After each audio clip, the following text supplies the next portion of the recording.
سەرتاسەری هەرێمی کوردستان واتە لە کۆی ئەو بەرنامانەی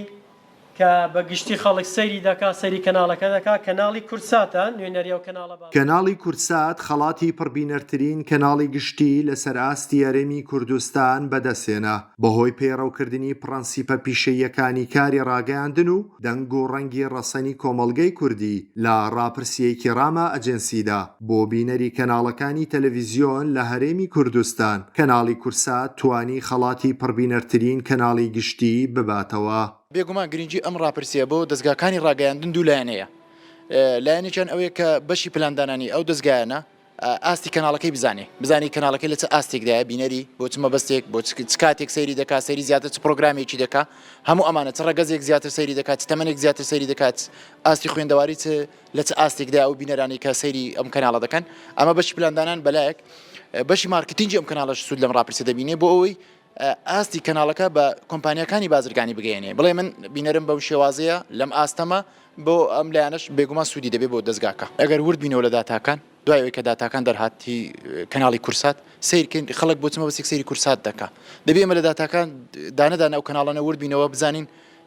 چ بینەرێک سەیری ئەم کەناڵی کردەوە بۆ چمە بەستێک سەیری کردووە تەمەنی هەموو ئەم وردەکاریانە دەگەینە ئەو دەرئەنجامەی کە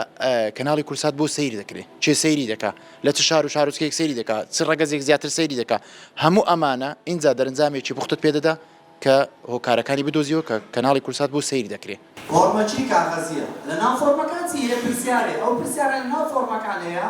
هیچ لایەنجینە چ تێدا نێ بۆ من دەڵێن ڕاپرسیەکە لە ڕێگەی دابەشکردنی 5,000 فۆرم لە 13 شار و شارۆچکەی هەرێمی کوردستان لەلایەن ڕامە ئاجێنسیەوە بۆ بینەری کەناڵەکانی تەلەڤیزیۆن ئەنجامدرا بوو. چین و توێژە جیاوازەکانی کۆمەڵگەی کوردی بەشداریان لە ڕاپرسیەکەدا کردبوو. کەناڵی کورسات جارێکی تر و بۆ 11مین وەرزی لەسەر یەک توانی ببێتە پڕبینەرترین کەناڵی گشتی لە هەرێمی کوردستان. ڕامە ئەجەنسی ڕاپرسیەک لە سەرتاسەری هەرێمی کوردستان ئەنجامدا ڕاپرسیەکی زانستی و ئەکادیمی و بێلایەنانەیە لە تەواوی هەرێمی کوردستان فۆرم دابش دەکەین ئێمە 13 شار و شارۆچکەمان لە تەواوی هەرێمی کوردستان هەڵبژاردووە بەپێی سەرژمێری گشتی دانیشتوان بڕیار دەدەین هەر شار و شارۆچکەیەک چەند فۆرمی بەبەرکەوێ 5,000 فۆرم دابەشی سەر هاوڵاتیانی ئەو 13 شار و شارۆچکە دەکەین بەبێ جیاوازی و لە شوێنە گشتیەکان فۆرمەکان دابش دەکەین و لە ناو فۆرمەکان هیچ لایەنگیریەک نییە بۆنمە پرسیارەکان بەشێکی تایبەتە بە ڕەگەز و تەمەن و ئاستی خوێندەواری بەشێکی تریان تایبەتە بۆ ئەوەی کە سەیری چ کەناڵێک دەکەی لە چ کاتێک سەیری ئەو کەناڵە دەکەی و لە چ کاتژمێرێک سیر دەکەی اینجا هاوڵاتیان ئازادن سربەستن کە کام پرسیار بە چ شێوازێک کە حەزیان لێو ئارەزوی دەکەن وەڵامی دەنەوە و ئەگەر بینە سەر کەناڵی کورسات وەکو کەناڵێکی گشتی لە سەرتاسەری هەرێمی کوردستان پلەی یەکەمی بەدەست هێناوە لەو کاتێ ئێمە وەکو ڕامە ئەجێنسی دەستمان بەم ڕاپرسیە کردیە کە ئەمە 11مین جارە ئەم ڕاپرسیە ئەنجام دەدەین